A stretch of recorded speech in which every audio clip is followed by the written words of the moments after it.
kehadiran kalian ya tepat waktu pada pertemuan kita kali ini, yaitu pertemuan ke-13. Topik yang akan saya bahas adalah tentang forensik digital. Nah, kalau di dalam dunia dunia kepolisian ya, forensik ini kan kita udah kenal kalau misalkan adanya sebuah kejahatan ya. Nah, polisi datang kemudian melihat artefak itu apa? Temuan-temuan yang tertinggal di tempat kejadian ya, di TKP ya, seperti bercak darah, kemudian sidik jari, kemudian tanda-tanda kekerasan, jenazah dan lain-lain. Nah, artefak-artefak inilah bisa dijadikan sebagai alat bukti ya. Nah, terkadang alat bukti itu enggak bisa menjadi sah atau bisa menjadi tidak sah ya. Tergantung bagaimana kita memungutnya ya. Misalkan kalau kita ambil sebuah barang yang ada sidik jarinya, tapi kita nggak pakai sarung tangan, ya maka barang itu akan terpapar oleh sidik jari kita yang megang gitu kan. Nah, sehingga tidak menjadi valid ya, karena ada sidik jari orang lain di dalam situ. Nah, itu akan menjadi rancu, menjadi sebuah keraguan bahwa ada dua sidik jari, mana pelakunya yang jelas ya. Jadi sudah tercemar dengan sidik jari yang lain, akhirnya menjadi tidak valid. Nah, digital forensik sama halnya dengan forensik untuk kasus-kasus fisik ya yang lain. Nah, kalau digital lebih kepada kasus untuk informasi digital atau data digital, dan biasanya adalah penggunaannya melalui komputer ya. Kejahatan yang dilakukan cybercrime itu kan kejahatan yang dilakukan menggunakan komputer ya, alatnya komputer terhadap komputer ya, targetnya komputer gitu ya. Jadi semuanya semua lingkupnya itu adalah lingkup maya ya, lingkup komputer ya. Nah, itu ada di UU ITE ya, tentang definisi tentang kejahatan cyber. Nah, forensik digital adalah berfungsi ya sama dengan forensik fisik yang secara umum ya, yaitu pembunuhan, tapi lebih kepada perangkat komputernya. Jadi secara keilmuan ya, forensik itu adalah ilmu sains, ilmu pengetahuan yang bertujuan untuk mencari kebenaran, ya, kebenaran tentang sebuah kejahatan. Dan ini tujuannya juga memberikan jawaban ya. Jadi alat bukti tadi bisa memberikan jawaban tentang masalah-masalah serangan ya. Jadi pertanyaan-pertanyaan, oh ini siapa pelakunya? Oh ini buktinya ini ya. Bagaimana dia melakukannya? Oh buktinya ini. Kapan terjadinya? Oh buktinya ini gitu ya. Jadi ada pertanyaan-pertanyaan sesuai dengan pertanyaan di pengadilan ya, seperti dari dari hakimnya ya, dari jaksanya, itu bisa terjawab ya. Maka perlu yang namanya forensik. Nah, waktu kasus Kopi Mirna ya, mungkin ada sebagian yang mengikuti. Waktu itu ada AKBP Muhammad Nuh ya. Nah, dia adalah seorang polisi yang memiliki sertifikasi forensik digital. Itu bisa ngambil dari ini ya, Sun Institute ya. Jadi kalau kalian mau mengikuti sertifikasi ya, itu bisa dari Sun Institute. Itu bisa mengikuti digital forensik ya, analis. Nah, untuk saat ini kalian bisa pelajari dari handbook itu ada di kriptografi dan computer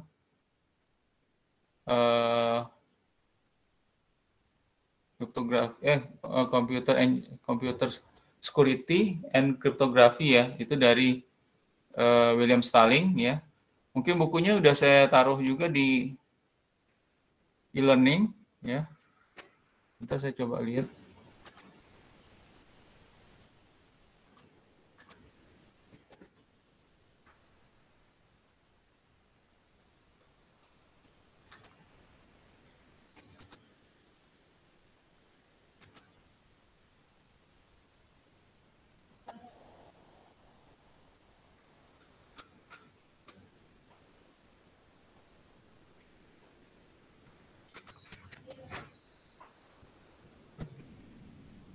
Ya, handbooknya di situ saya taruh Cryptography Network Security ya, sorry. Cryptography Network Security ya judulnya. Dari William Stalling itu edisi yang ke-7 ya, itu lumayan baru ya. Nah, di dalamnya ada ya tentang digital forensik. Kemudian juga dari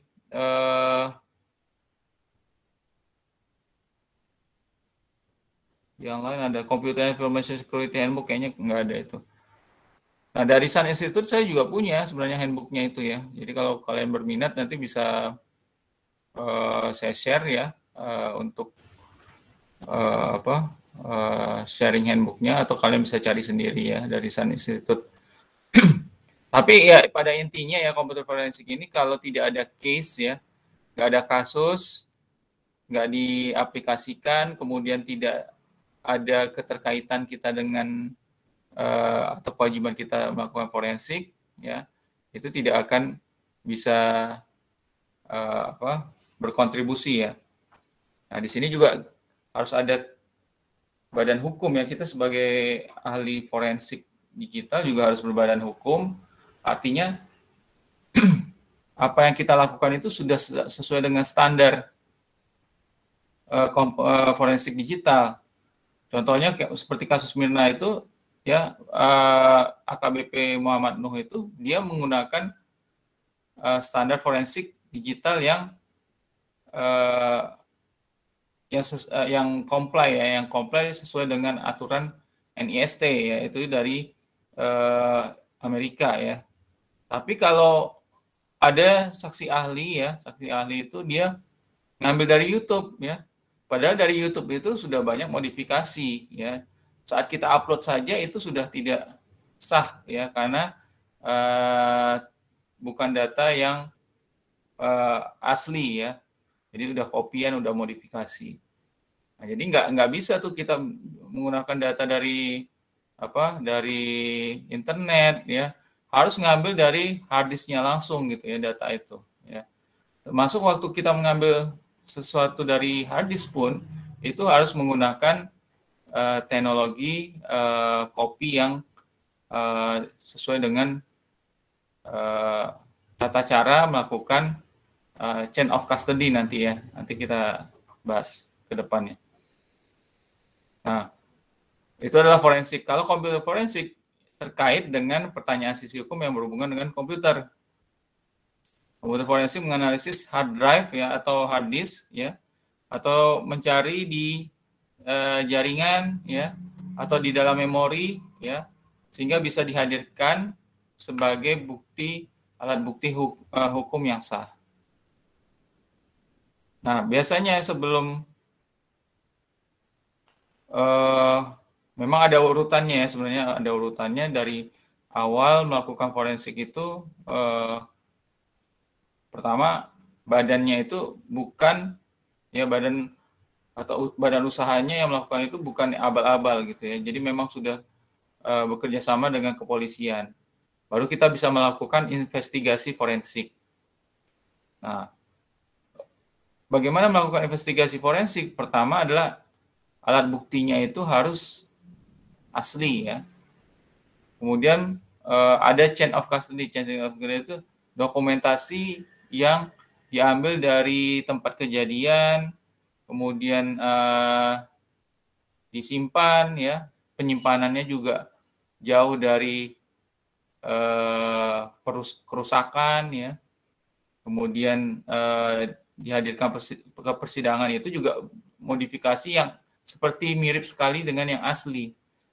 Jadi kalau misalkan sebuah file kalian Word ya, misalnya Word. Nah, itu kan ada timestamp-nya timestamp atau waktu kalian melakukan modifikasi. Nah, saat kalian buka file tersebut, kemudian kalian ketikkan sesuatu di dalamnya, ya, walaupun cuma titik, ya, itu sudah merubah isi file tersebut, ya. Nah, bagaimana modifikasi ini tidak terjadi? Nah, chain of custody lah yang akan melakukan atau menjaga proses-proses tadi menjadi sebuah alat bukti yang sah. Kemudian melakukan analisis ya terhadap sistem komputer ya, baik itu fisik komputernya ya, kemudian ya dari 7 layer tadi ya, dari aplikasi, 7 layer itu kan dari fisik, kemudian dari data linknya ya, dari memorinya, kemudian dari jaringannya ya, data yang masuk, yang keluar ke komputer tersebut, kemudian ke transportnya kemana, kirimnya kemana aja ya, dari transport layer bisa ketahuan ya, kemudian aplikasi yang digunakan apa ya. Nah, itu adalah melakukan forensic investigation. Nah, ada yang disebut dengan saksi ahli ya. Jadi seorang investigator ya, investigasi harus meminta pernyataan-pernyataan ya dari seseorang yang manusia ya. Ya. Kalau alat bukti adalah saksi yang bisu gitu ya, yang tidak bisa berbicara, nah itu alat bukti. Tapi kalau saksi ahli, dia bisa berbicara, dia bisa berpendapat, dia bisa juga berbohong ya. Belum tentu saksi ahli itu benar gitu ya. Ya, saksi ahli itu harus meyakinkan ya, meyakinkan kepada hakim bahwa dia memang ahli di bidang forensik misalkan ya. Nah, ini memberikan kesaksian di dalam persidangan. Kemudian saksi ahli juga harus harus beretika ya. Jadi seperti contoh kasus Kopi Mirna itu, ya ternyata dia diundang ke persidangan itu menggunakan visa turis. Padahal dia harusnya kan menjadi saksi ahli itu kan visa kerja gitu ya. Nah, akhirnya dideportasi dari Indonesia. Jadi orang itu kalau nggak salah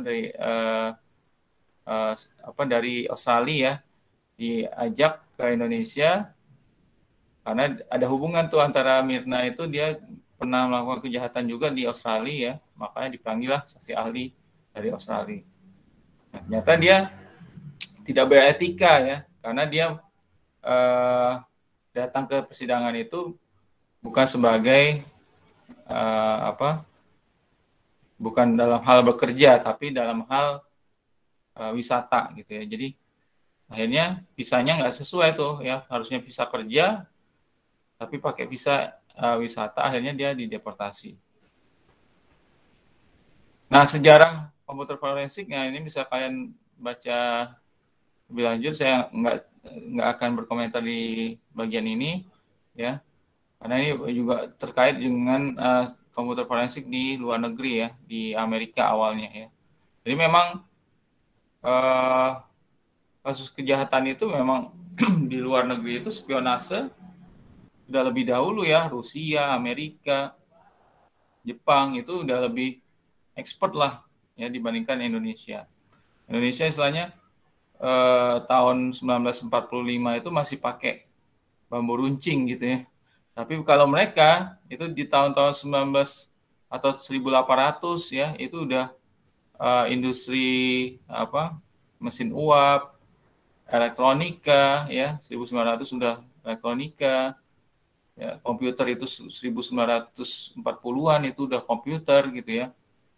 Jadi sangat jauh ya dari proyeksinya Indonesia yang baru mengenal komputer itu ya tahun 1990-an gitu ya. Jadi kalau di dunia intelijen ya, itu dari zaman yang cukup tua ya, 1900-an sudah menggunakan komputer forensik. Nah, ada yang disebut dengan forensic readiness. Nah, sebuah sistem komputer di perusahaan, kalian kan akan bekerja sebagai seorang engineer ya, yang ahli di bidang IT di sebuah perusahaan. Nah, agar sebuah perusahaan itu bisa menghadirkan, misalkan terjadi serangan ya ke dalam sistem, siapa yang menyerang? Ya mungkin yang menyerang itu adalah lawan bisnisnya ya, karyawan, internal employee ya, atau dari eksternal, atau dari pemerintah pun bisa melakukan sebuah kejahatan gitu ya. Mungkin perusahaan ini adalah pesaing dari pemerintah gitu ya. Nah, itu bisa ya melakukan sebuah kejahatan. Nah, forensic readiness adalah melakukan kesiapan ya sistem agar mampu sistem itu bisa menghadirkan sebuah alat bukti. Ya. Jadi kalau kita nggak siapkan nih sebuah sistem komputer di perusahaan kita, nggak kita siapkan. Jadi kalau ada serangan nggak ada lognya, ya. Ada serangan, oh dari mana sih lognya bisa kita lihat, ya. Nah ini nggak ada seorang yang ahli dalam bidang itu. Ya, termasuk CCTV cuma ada CCTV tapi nggak ada video recordernya gitu ya, tidak ada media penyimpanannya. Jadi dia cuma melihat monitoring ya melalui TV aja, tapi data-data sebelumnya nggak bisa dilihat karena nggak ada storage-nya gitu ya. Nah, anggapnya seperti itu. Ya, gimana kita bisa menghadirkan alat bukti kalau tidak ada storage-nya? Termasuk waktu kasus Kopi Mirna itu, ya, recordingnya itu diambil oleh polisi tanpa SOP forensik digital yang benar, sehingga ya cuma di copy aja gitu ya dari sebuah video recorder gitu ya, video recorder kayak model hard disk tapi lebih panjang gitu. Nah, di dalamnya ada sistem ya kayak flash disknya gitu, atau misalkan ada storage-nya lah istilahnya. Tapi di copy begitu aja, dimasukin flash ke USB, masukin flash disk, di copy, udah gitu ya. Nah, itu nggak sah. Nah, kalau yang benar, USB yang kita gunakan itu memang dia tidak bisa melakukan modifikasi ya. Jadi dicolokkan ya, flash disknya dicolokkan ke dalam video recorder. Saat dia melakukan copy itu tanggal berapa misalnya kan tanggal 1 Januari. Ya udah 1 Januari di copy, hasilnya 1 Januari juga. Ya, tapi kalau flash disk biasa itu saat kita colokin, pas kita copy datanya 1 Januari, pas kita copy tanggal 5 Januari, maka dia akan masuk ke flash disk itu adalah tanggal 5 Januari. Nah, jadi nggak sah ya. Nah, udah di copy sama polisi dengan SOP yang tidak benar, video recordingnya dihapus. Ya, dihapus mungkin karena mau dipakai lagi kan. Biasanya kalau udah berapa minggu gitu udah penuh ya, di recycle lagi ya. Akhirnya ya tidak bisa dihadirkan menjadi sebuah alat bukti. Akhirnya mereka konfirmasi lagi saat diputarkan video CCTV-nya, benar nggak kamu di sini? Oh benar, saya habis bayar, saya bawa kopi gitu ya. Nah, terus di saksi lain ditanyain lagi, benar nggak kamu lihat orang ini mengambil kopi dari kasir? Oh benar, ada. Nah, jadi karena alat buktinya nggak tepat, ya CCTV-nya cuma sebagai supporting aja ya, dukungan aja dalam pembuktian. Nah, maka penting sekali forensic readiness, ya seperti IDP ya, Intrusion Detection Preventive, pervasive system itu perlu kita tempatkan karena dia akan memonitor log-log yang masuk, memonitor serangan-serangan yang masuk, log-log itu disimpan dan bisa kita ambil ya datanya itu dan bisa kita jadikan alat bukti. Kemudian ada memori ya, memori volatile dengan apa non volatile ya. Kalau yang volatile, jadi kalau memori itu ada di cache memori itu volatile. Jadi saat komputer itu masih hidup ya, dia masih bisa dibaca tuh memori cache-nya gitu ya. Tapi kalau dia udah di shutdown ya, memori cache-nya itu sudah reset lagi ya.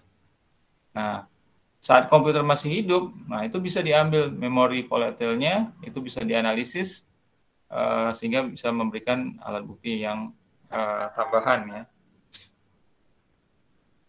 Nah, ini adalah manfaat dari forensic readiness. Bukti dapat dikumpulkan untuk pertahanan perusahaan jika dikenakan gugatan. Dalam hal insiden besar, penyelidikan akan cepat dan efisien. Ya, jadi nggak perlu nyari-nyari lagi. Oh, udah ada lognya. Ya. Kemudian kesiapan forensik memperpanjang keamanan informasi terhadap ancaman yang lebih luas dari cybercrime. Ya, dari situlah dari satu serangan bisa tahu, oh serangan ini nanti akan membuka serangan-serangan yang lain gitu kan. Ya, termasuk melihat bug-bugnya juga dari situ bisa ketahuan juga ya. Kemudian pendekatan secara terstruktur untuk menyimpan bukti cukup dapat mengurangi biaya dan waktu penyelidikan. Meningkatkan menyederhanakan antarmuka atau interface penegakan hukum. Dalam kasus insiden besar menginvestigasi tempat dan mendalam dapat dilakukan ya. Jadi ya intinya gitu ya, dengan forensic readiness lebih siap ya, lebih siap, efektif, efisien ya, nggak perlu investigasi lebih lama ya, waktu cepat, kemudian bukti itu valid ya, kemudian comply ya ini dengan penegakan hukum ya, sesuai dengan SOP ya. Nah, itu adalah manfaat forensic readiness. Nah, tujuannya bisa digambarkan seperti ini. Pertama adalah untuk mengumpulkan bukti tanpa mengganggu proses bisnis atau mengganggu servis yang sedang berlangsung ya, layanan yang sedang berlangsung. Jadi nggak perlu tuh download dulu ya log-log yang wah lognya masih ada di sini nih. Nah, itu nanti akan mengganggu proses bisnis. Termasuk apa? Penggunaan resource ya, sumber dayanya. Jadi ngedownload terlalu banyak akhirnya layanan menjadi lambat. Nah, itu mengganggu proses bisnis. Kemudian mengumpulkan bukti untuk memprediksi potensi kejahatan. Memungkinkan penyelidikan dilanjutkan pada biaya yang terjangkau ya, akan lebih murah. Kemudian memastikan bukti yang membuat dampak positif pada hasil tindakan hukum. Artinya bukti tadi bisa dibawa ke ranah hukum. Nah, apa yang perlu dilakukan untuk menyiapkan forensic readiness ya? Biasanya ya dilihat dari proses bisnisnya ya, bisnis state-nya ya, kenyataan bisnisnya. Ya, misalkan ada di sebuah bank ya, orang teller ya memasukkan misalkan ada customer datang mau ngambil duit ya.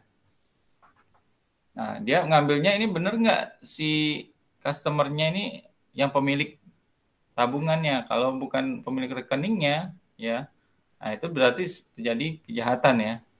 Nah, saat dia mengambil uang melalui teller ya, itu tercatat di situ kan, strike gitu ya, ada status bahwa ada seseorang yang mengajukan penarikan ya, catat di aplikasinya, jam berapa, tanggal berapa ada di aplikasi ya. Nah, kemudian setelah proses rekeningnya, pencocokan KTP, oh KTP-nya benar ya, nomor KTP-nya 317 bla bla bla bla gitu ya. Oh benar. Kemudian biasanya kalau yang yang BCA ya, kalau nggak salah BCA harus pakai fingerprint ya. Fingerprintnya dicocokin benar sama ya. Kalau nggak sama mungkin dia pakai fingerprint palsu gitu ya dari orang lain ya. Nah, itulah business state ya. Jadi tahapan-tahapan bagaimana dia melakukan sebuah proses bisnis ya. Nah, dari situlah tahapan-tahapan itulah yang digali ya. Mulai dari dia mengajukan penarikan, memberikan ID card, kemudian memverifikasi dengan sidik jari, kemudian apakah ada keterlibatan pihak bank gitu ya, dia bersekongkol dengan pihak bank ya, ternyata dia masukkan ID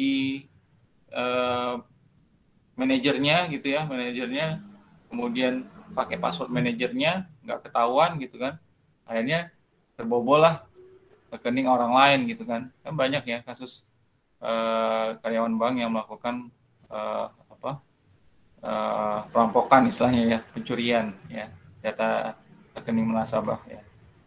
Nah ini tahapan-tahapan itulah yang akan diperiksa ya, itu adalah business state. Kemudian ya setelah tahu business state-nya, identifikasi ya buktinya, diverifikasi, di assessment ya, dinilai apakah potensi-potensi tadi bisa dijadikan alat bukti ya. Kemudian dikumpulkan, dibuat prosedurnya ya, mengumpulkan bukti yang memenuhi persyaratan, ada SOP-nya, buat kebijakannya dari level manajer atau manajemen atas ya, forensic readiness-nya seperti apa, buat kebijakan, dokumentasinya, arahan-arahan, instruksi dari pimpinan perusahaan ya, ini harus ada ya. Kalau nggak didukung oleh manajemen ya, tidak akan bisa membuat sebuah forensic readiness yang sesuai dengan prosedur ya. Misalnya orang habis fingerprint, cuma kasih ID KTP gitu ya, KTP dibacain, oh ya udah bener nih mukanya sama ya, ya udah Pak nggak usah pakai fingerprint deh gitu, main langsung aja gitu ya. Nah itu yang salah ya. Nah, ini banyak di bank-bank negeri gitu ya, Pak ini prosesnya lama Pak, Bapak mau tunggu nggak, KTP-nya saya bawa ya gitu. Nah, banyak yang seperti itu. Jadi kayak hubungan pertemanan ya, itu namanya social engineering ya. Nah, itu serangan-serangan itu. Nah kalau kita percaya dengan tellernya nggak masalah ya, mungkin saudara kita atau apa, tapi kalau sebaiknya tidak diberikan seperti itu ya. Nah cara-cara seperti itulah yang masih ada ya, menjadi warisan atau legacy dari dari sifat-sifat ya orang-orang Indonesia lah ya, yang belum paham tentang atau masih awam tentang keamanan. Kemudian memastikan staf investigasi mampu menyelesaikan setiap tugas. Ya, nah ini ada ditunjuklah staf-staf atau orang-orang yang memiliki kemampuan melakukan investigasi forensik. Ya. Kemudian membuat dokumentasinya, memastikan komunikasi dengan pihak. Nah itulah disusun ya, urutan-urutan itu semuanya disusun menjadi sebuah paket forensic readiness. Jadi kalau ada kejahatan langsung udah semuanya, sudah ada dokumentasinya, sudah ada kebijakannya, sudah ada SOP-nya ya. Nah, tinggal ambil aja ya data-data tersebut untuk alat bukti. Nah, langkah dalam investigasi forensik ya, pertama adalah mengidentifikasi ya, mencari tahu dulu serangannya seperti apa ya, biasanya dari laporan ke kepolisian misalkan ya.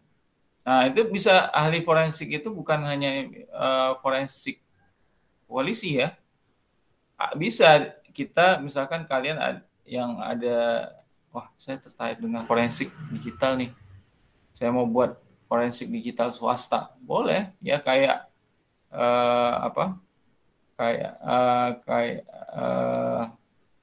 meng-hire gitu ya, nggak percaya dengan kepolisian karena lambat gitu ya. Kita meng-hire forensik digital sendirilah gitu, boleh ya. Nah, itu dijadikan sebuah profesi nantinya. Nanti mengidentifikasi kejahatan loh, ya, dengan melakukan ya wawancara ya, memberikan pertanyaan kepada saksi-saksi yang terlibat di dalam proses bisnisnya ya. Nah, ini kemudian dikumpulkan ya, kemudian menyiapkan surat perintah pengadilan kalau misalnya memang perlu dilakukan penyitaan ya terhadap misalkan server itu kan ada kegiatan harian ya, itu harus kalau mau dioprek gitu kan akan mengganggu proses bisnis gitu ya, mau dilihat datanya segala macam. Nah ini perlu disita supaya tidak merubah atau membuyarkan atau menghilangkan alat bukti ya. Nah, kalau nggak disita ya bisa berubah ya, istilahnya kayak TKP gitu ya, tapi nggak dikasih garis kuning gitu ya, pita kuning ya, orang masuk lagi ke situ, ada sidik jari baru ya, akan merusak TKP gitu ya. Jadi maka perlu disebut dengan penyitaan atau containment ya, atau memblokade ya, jangan sampai ada yang melewati ya. Kemudian melakukan prosedur first responder ya. Nah ini menjamin kelangsungan operasi dan pengelolaan keamanan pengoperasi sistem komunikasi dan jaringan selama keadaan darurat. Ini first responder bisa kepada terkait dengan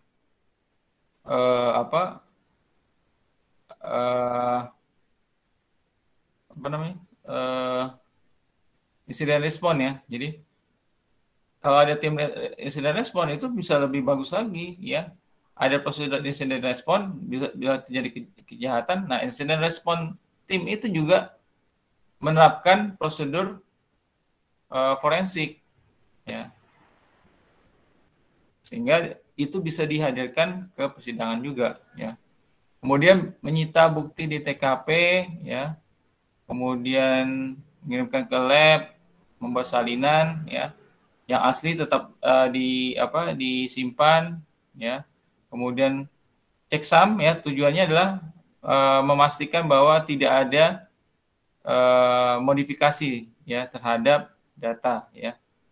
Jadi dia melakukan error checking atau verifikasi checking gitu ya, sehingga tidak ada modifikasi data. Kemudian membuat dokumentasi alat bukti. Kemudian menyimpan bukti asli di lokasi aman. Kalau di kepolisian ya itu ada gudang alat bukti gitu ya. Ya, saya juga belum pernah masuk ke kepolisian. Oh, dia simpannya di mana gitu ya. Tapi itu biasanya sudah didokumentasikan ya. Hanya polisi yang berjaga aja, yang bertugas, yang bisa mengambil yang bisa mengakses bukti asli tadi ya. Biasanya nanti disegel, jangan sampai dibuka lagi. Nah, takutnya pas terbuka itu dilakukan modifikasi dan itu bisa membuyarkan alat bukti. Melakukan analisis salinannya, membuat laporan forensiknya, menyampaikan kepada klien ya. Kemudian bisa dihadirkan ke persidangan ya. Nah, itu adalah langkah dalam investigasi forensik. Nah, atau investigasi forensik itu juga bisa kalian ya lihat ini di Rules of Evidence ya, yaitu di www.lawcornell.edu ya. Ini untuk kita belajar aja ya. Intinya alat bukti itu harus valid ya, tidak boleh rusak, dimodifikasi, kemudian ada dokumentasinya ya. Kapan diaksesnya itu harus ada catatannya. Kapan dianalisis oleh forensik digital ya, itu harus ada dokumentasinya.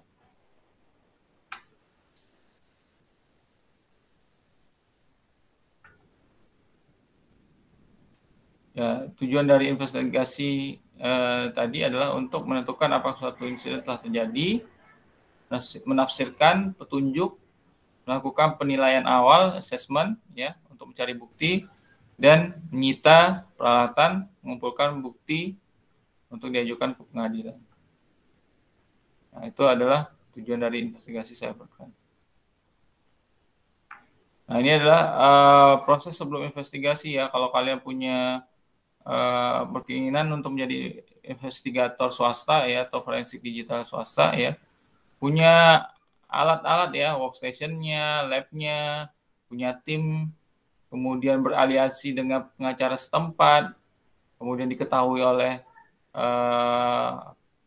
kepolisian ya, misalnya kredibilitasnya jelas gitu, kemudian mengerti tentang hukum, kebijakan, penilaian risiko, tentang forensik digital terutama ya, metode-metode yang diperlukan ya, yang standar ya. Nah, ini cara membangun forensic workstation ya. Ya, kalian harus paham ya tentang bagaimana menduplikasi atau mengcontain ya, mengcontainment alat bukti ya. Jadi bagaimana melakukan transfer alat bukti yang sah ya. Kemudian ada alatnya ya, bisa kalian lihat. Dan juga kalau kalian cari-cari di internet ada juga tuh kayak koper ya, koper yang misalnya nggak bisa disadap ya. Jadi alat bukti itu disimpan di dalam sebuah koper yang aman dari penyadapan. Karena apa? Bisa aja misalkan menggunakan magnet ya, dari luar gitu ya, dari masukin harddisknya ya, dari luar dengan magnet perusak gitu ya, digosokkan ke kopernya, akhirnya harddisk yang di dalamnya bisa rusak. Nah, ada sebuah koper yang menjaga agar tidak terjadi kerusakan ya, atau misalkan dihancurkan kopernya, akhirnya alat buktinya jadi rusak ya. Jadi banyak alat-alat yang ya saya juga belum pernah pengalaman di forensik digital ini ya. Kalau kita punya kasus kita punya kenalan di kepolisian, alat-alat itulah nanti yang aneh-aneh seperti itu ya, seperti kayak James Bond gitu ya, punya alat untuk melakukan penyadapan dan lain-lain. Nah, itu pasti akan kalian temuin ya, alat-alat yang aneh seperti itu gitu. Kemudian mendukung removable media. Nah, ini kalau misalnya kita mau menyalin ke sebuah media seperti flash disk ya. Mengisolasi dan menganalisis drive space yang kosong ya. Mungkin yang drive space yang kosong ini mungkin ada isinya, cuman terhidden ya, tersembunyi sehingga tidak bisa dilihat. Nah, ini kalau tadi sebelum investigasi ya, buat forensic workstation itu tempat atau lab-nya ya. Kemudian punya tim ya. Kemudian menunjuk orang-orang yang ahli di dalam komputer forensik, ada saksi ahli, manajer alat bukti,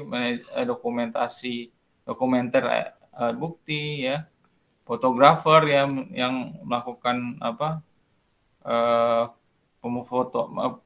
pemotoan di TKP gitu ya, di mana alat bukti itu diambil ya, itu harus ada foto-fotonya ya. Ada decision maker ya, ini biasanya manajer atasnya ya di bidang di perusahaan komputer forensik ini. Ada incident analyzer.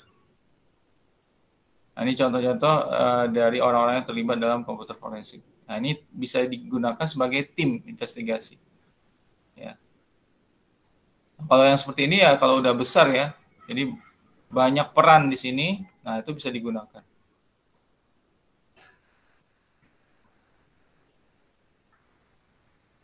Nah, ini saya lewatkan risk assessment ya, bertujuan mengidentifikasi terjadinya resiko ya. Nah, misalnya insiden tersebut itu di analisis, kenapa bisa terjadi kejahatan seperti itu? Oh, resikonya di mana ya? Bak-baknya apa? Nah, bak-bak inilah bisa mengurutkan ya serangan-serangan itu ya. Oh, serangannya baknya ada di sini. Oh, dia masuk dari sini gitu kan. Ya seperti rumah ya, seperti rumah kita kok dia bisa masuk ke rumah kita ya. Dianalisis tuh. Oh, ternyata pintu ini gemboknya udah rusak. Ya, dia bisa lewat sini. Oh,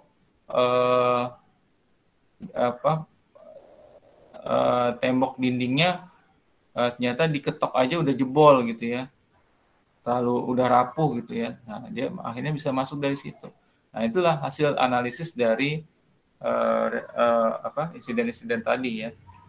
Nah, itu bisa mengurutkan seseorang itu melakukan kejahatan itu dari mana.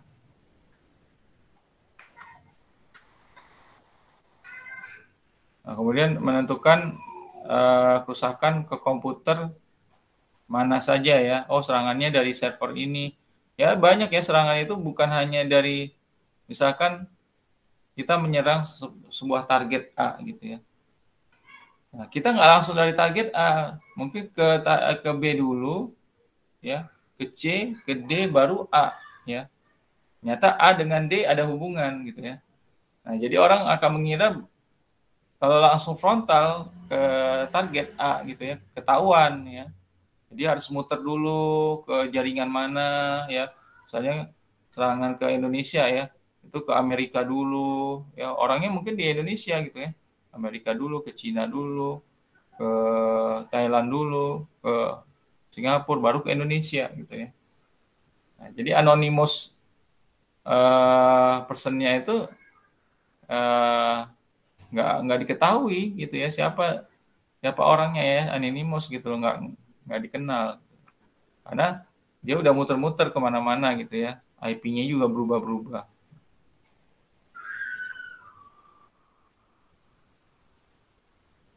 Nah, memang perlu perangkat-perangkat yang handal ya. Contohnya di sini adalah seperti laptop, sistem operasi, kemudian ada media-media yang lain ya, word protect backup device ya, ini untuk untuk perangkat yang butuh keamanan lebih ya, sehingga tidak terjadi penulisan terhadap alat bukti ya, kemudian kemampuan jaringan ya dan peralatannya. Nah, saya mau tunjukin juga sih kalau ini, sebentar ya, saya cari dulu.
Nah, ini kan bisa kita lihat juga ya, bagaimana di internet itu ya orang-orang melakukan forensik. Nah, contohnya seperti ini nih ya.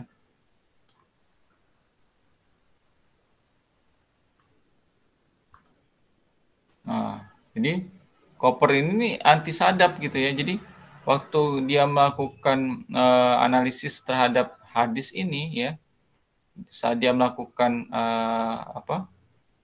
penyalinan ya, duplikasian, itu tidak merubah timestamp-nya. Ya, nah ini aman dari penyadapan ya.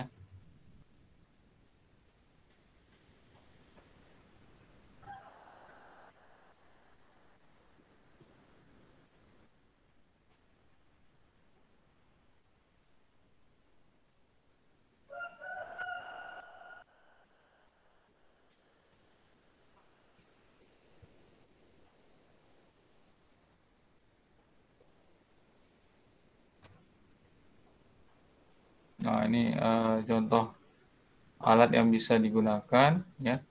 Ini bisa dicari tahu nih. Nah, ini salah satunya nih. Ya, ini dia bisa mengkolek data ya tanpa melakukan modifikasi.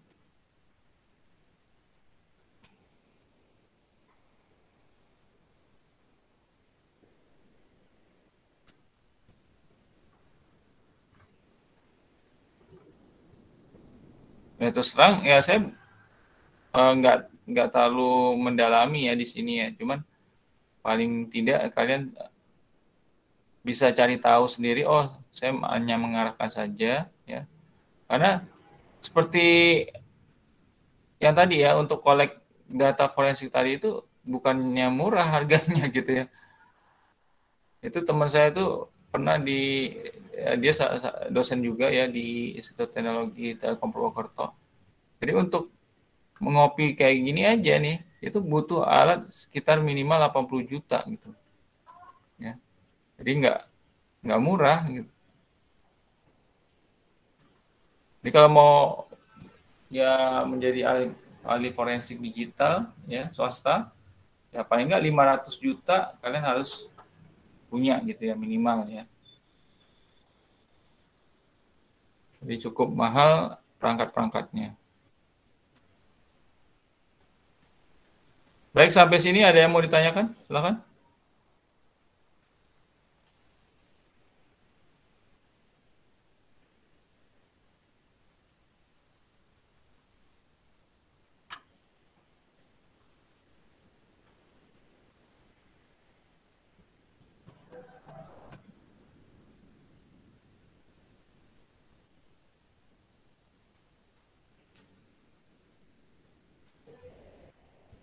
Baik, apa profesi yang ada di dalam forensik ya tadi salah satunya udah kita bahas ya. Ya yang terlibat ya, tapi yang profesi atau yang profesional ya di bidang forensik itu ya misalnya seorang data analis ya. Data analis ini kan dia bisa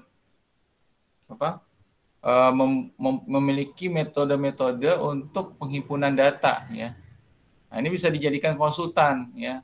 Kita tanya-tanya, oh data ini gimana sih supaya kita butuh di jaringan ini kita perlu kolek data nih ya. Itu data analis yang bisa memberikan saran ya. Nah, kemudian memori volatile-nya sudah hilang. Kita gimana cara-caranya? Mungkin ada celah-celah yang lain. Ya, data analis ini bisa dia melakukan penilaian terhadap data-data yang hilang tadi gitu ya. Seperti hard disk yang rusak, dia bisa melakukan recovery ya. Nah, ini adalah seorang data analis. Malware analis yang mungkin dia lebih memiliki kemampuan ya menganalisis sebuah coding ya codingware di dalam malware ya. Nah, ini dia bisa melihat isi dari malware sendiri ya, memahami tipe-tipe malware ya. Kemudian sistem operasi yang terinfeksi oleh malware. Nah, ini adalah malware analis ya. Kemudian ada network expert ya, mungkin network administrator tapi yang expert. Nah, ini bisa memahami desain jaringannya. Oh, IP ini arahnya ke sini. Oh, dia masuk ke router ini, ke router A.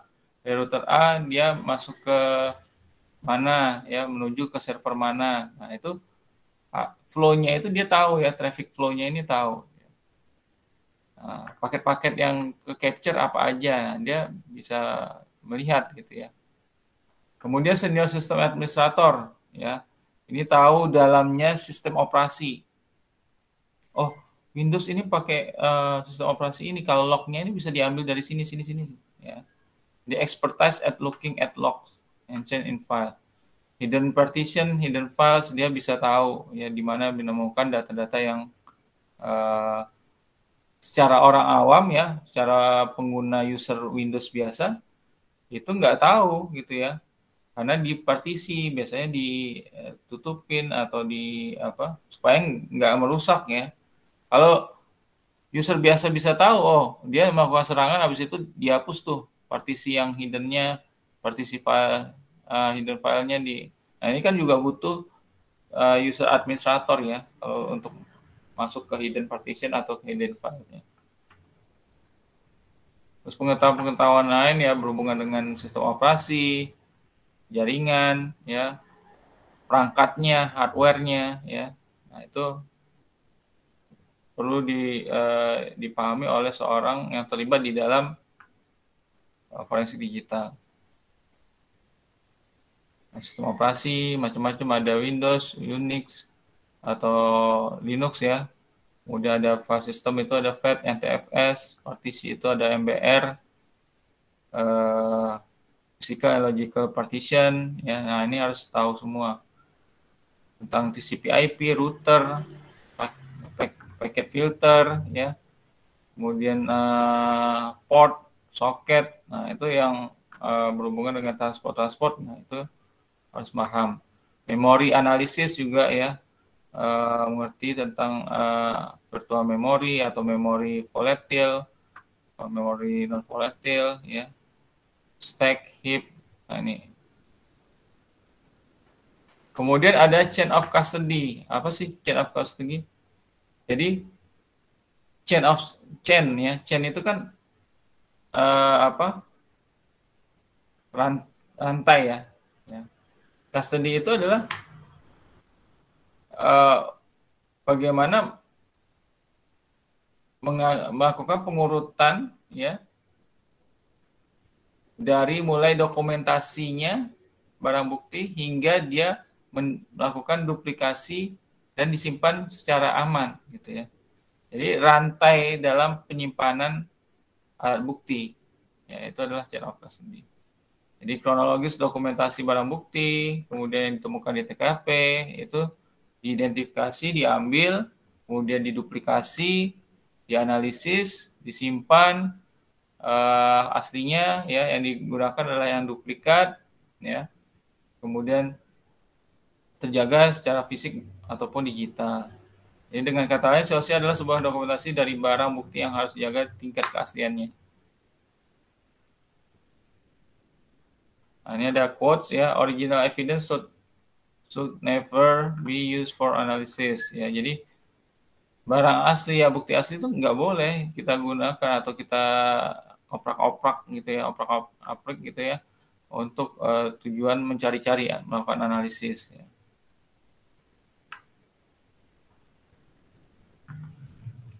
Nah, ini duplicate data ya. Ini harus punya prosedurnya ya. Bagaimana penanganan bukti ya. Semua transfer dan perubahan harus didokumentasi lengkap dan akurat. Inaccessible artinya tidak boleh diakses ya sembarangan ya. Jadi bukti harus tidak boleh terjamah atau dirubah sehingga menjadi rusak ya. Memiliki guideline, aturan-aturan atau SOP. Nah, memahami cara melakukan collect data ya tadi ya, ada hidden file, hidden partition ya. Kemudian kita melakukan recovery, paham. Nah, ini teknik-tekniknya kalau kalian ikut sertifikasi Sun Institute, ini diajarin ya. Tools-toolsnya yang bisa digunakan ya. Nah, saya belum mungkin baru paham misalnya luarnya aja ya, sekitar 20%. Forensik digital itu kalau mau ya ada macam-macam ya. Ya mulai dari fisiknya data tadi ya. Kemudian di jaringannya itu kita harus menggunakan software apa aja ya. Ini ada ASUS, Advanced Disk Recovery, Total Recall, ya, Pro Discover, FTK, Ncase. Nah ini banyak sekali ya. Kemudian saksi ahli ya, ini harus juga dilindungi ya. Bukan hanya kalau tadi barang mati itu kan alat bukti. Ya, perlu dilindungi. Saksi ahli juga perlu dilindungi karena dia akan hadir di dalam persidangan untuk bersaksi ya. Nah, seorang saksi ahli itu harus memahami ya. Jadi namanya saksi ahli, ahli dalam forensik gitu ya. Jadi paham tentang alat bukti, apa saja alat bukti yang bisa dihadirkan dan dibuktikan di dalam persidangan. Jadi kalau ada pertanyaan-pertanyaan dari hakim, apa sih forensik digital? Oh, dia tahu forensik digital apa. Apa sih tujuan dari alat ini, CCTV itu, cara mengambilnya bagaimana, ya. Nah, itu harus tahu, ya, mereka harus tahu. Dan memiliki integritas, ya, jujur, objektif, tidak dapat ya istilahnya disogok gitu ya, memiliki integritas, ya. Kemudian diharapkan ya kredibel, percaya, lack of bias, tidak ada kata-kata yang membingungkan ya, yang meragukan gitu ya. Jadi dia harus memiliki pengetahuan yang baik tentang apa yang ditanyakan ya. Memorable ya, dapat mudah disampaikan, mudah diingat ya.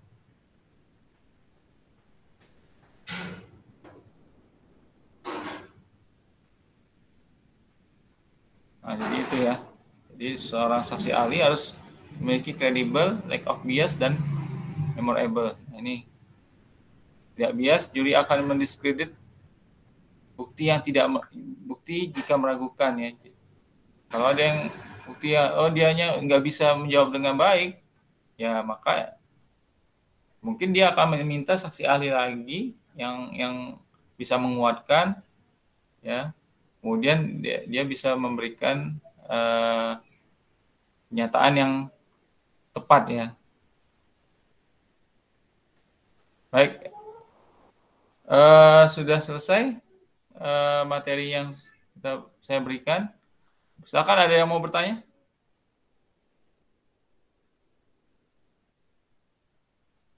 Ada pertanyaan, silakan.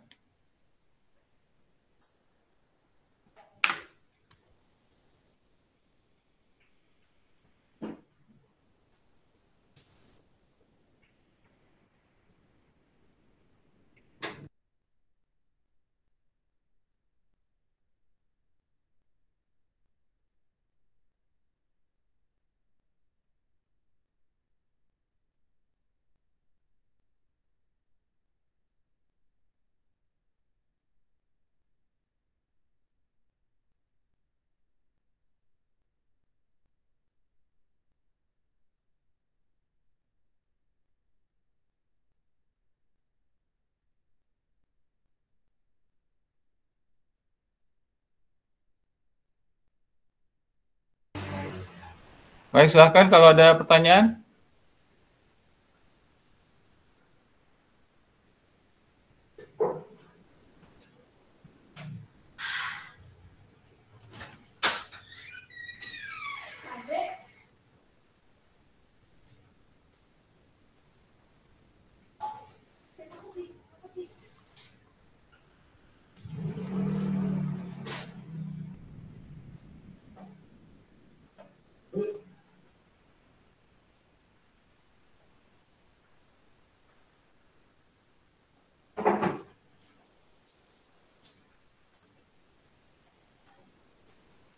Nah, ini saya punya beberapa file ya tentang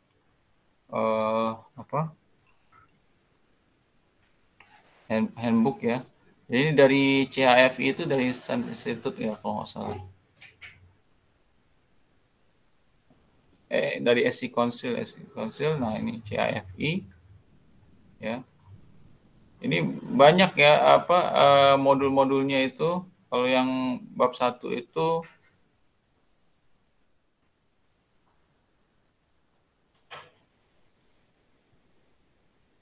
ya masih dasar ya.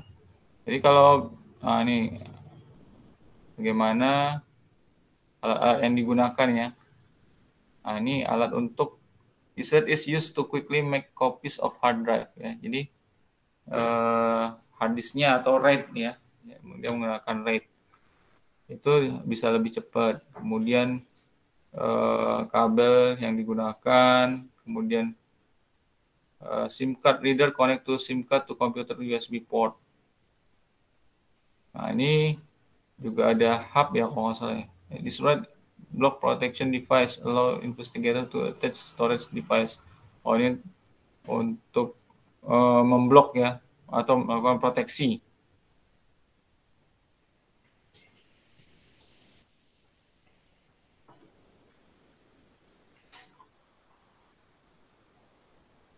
Nah, ini alat-alatnya ya.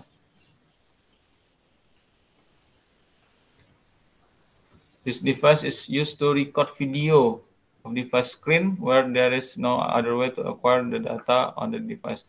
Nah, kalau nggak bisa menangkap data di dalam handphone ini ya, ini bisa dilakukan perekaman. Jadi di play videonya ya, ini alat ini akan melakukan perekaman.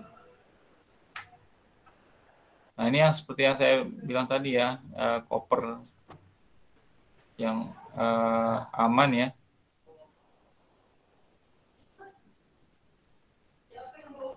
Nah, ini kalau kalian menjadi seorang forensik digital swasta, ya ini workstation-nya ya, alat-alat yang digunakan, lab-lab yang bisa digunakan. Nah, ini untuk yang handbook 1 ya, handbook 1. Di handbook 1 itu baru evidence collection and preservation ya, untuk penyiapan alat bukti ya. Kemudian ada investigation hard disk. Nah, ini teknik-teknik bagaimana melakukan investigasi terhadap storage ya dan sistem operasi. Nah, ini biasanya ada itu log-log yang digunakan yang bisa kita capture gitu ya atau kita collect untuk alat bukti. Nah, ini harus paham nih, oh hard disk itu ada apa aja, kemudian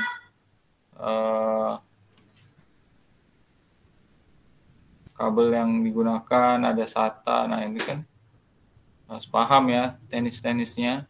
Ada MBR, master boot record.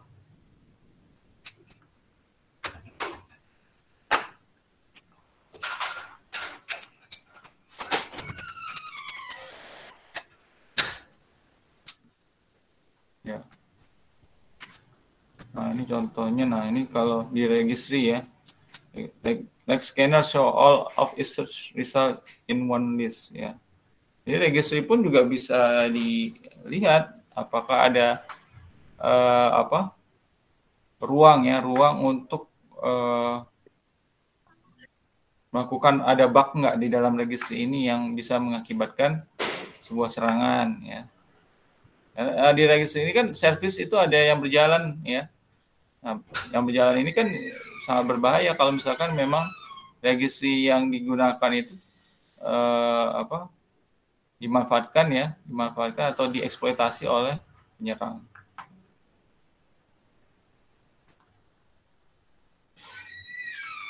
Sudah sampai di wireless network device ya. Nah, ini yang nomor 5-nya ya.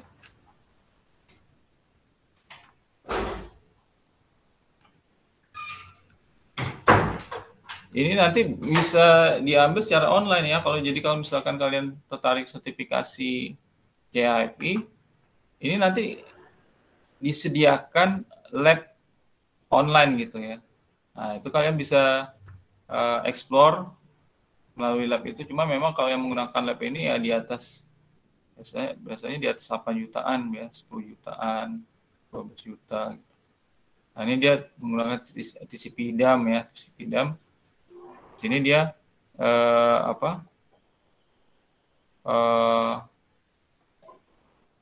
data-data yang terkoneksi melalui TCP ya.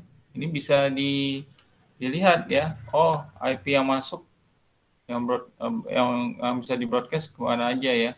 Ada 192.168. Nah, ini menggunakan TCP/DAM. Jadi port-port yang terbuka, nah ini ada di TCP/DAM. Memang hampir sama bisa ya kalau kalian ada yang ikut forensik digital, ada yang ikut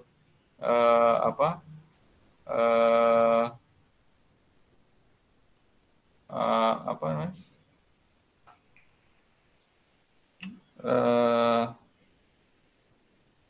Pentest ya, Pentest juga punya dokumentasi yang Pentest ya.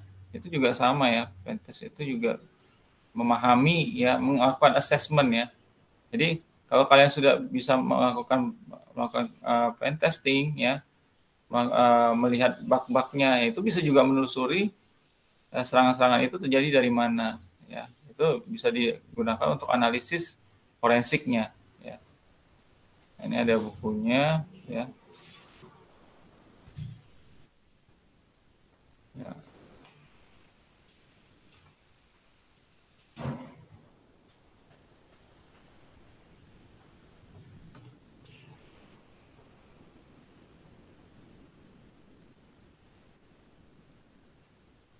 Ini lebih banyak ya, teori-teorinya harus dibaca sih.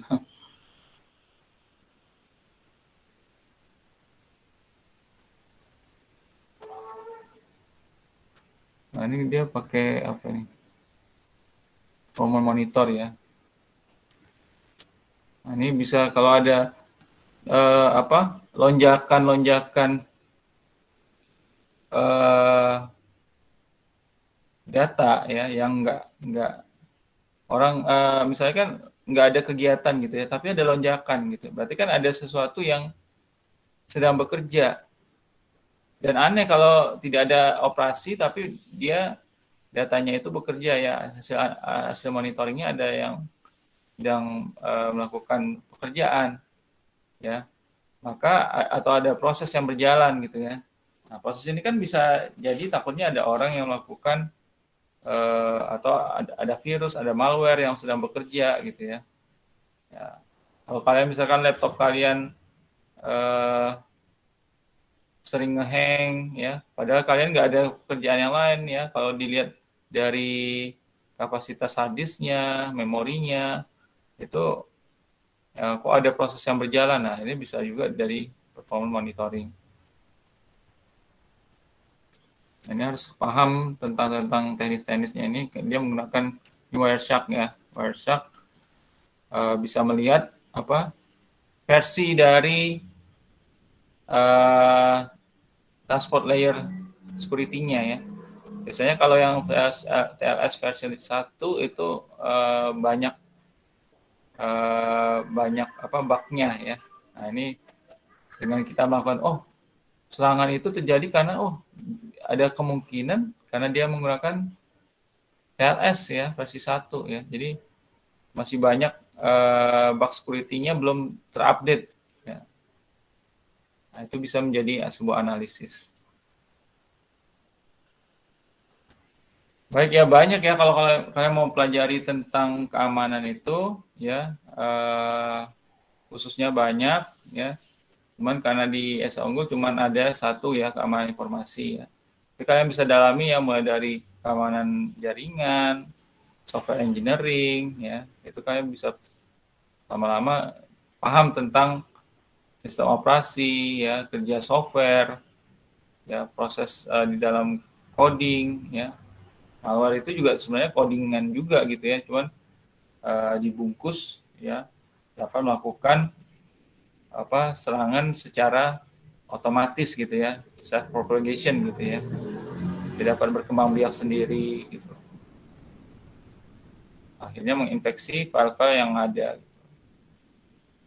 Ya, sebenarnya jenis software juga, tapi malware ya, software yang jahat gitu. Baik.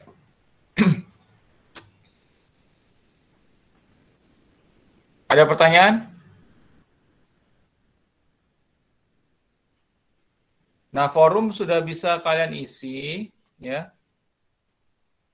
Forum bisa kalian isi seperti biasanya ya. Berikan pertanyaan ya, subjeknya isi dengan pertanyaan, kemudian screenshot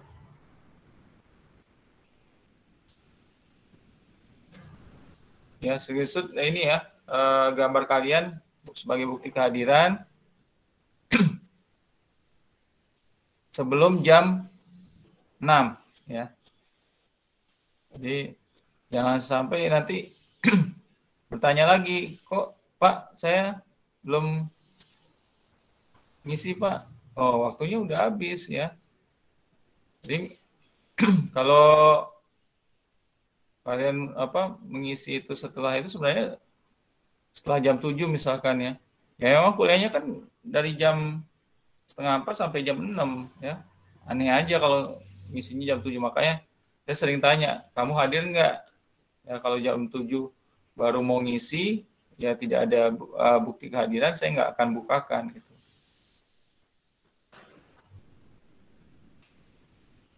Baik, silahkan, ada pertanyaan? Saya hilang terus ya mukanya.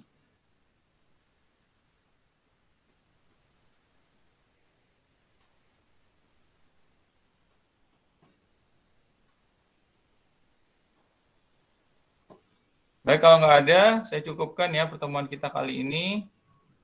Semoga bermanfaat.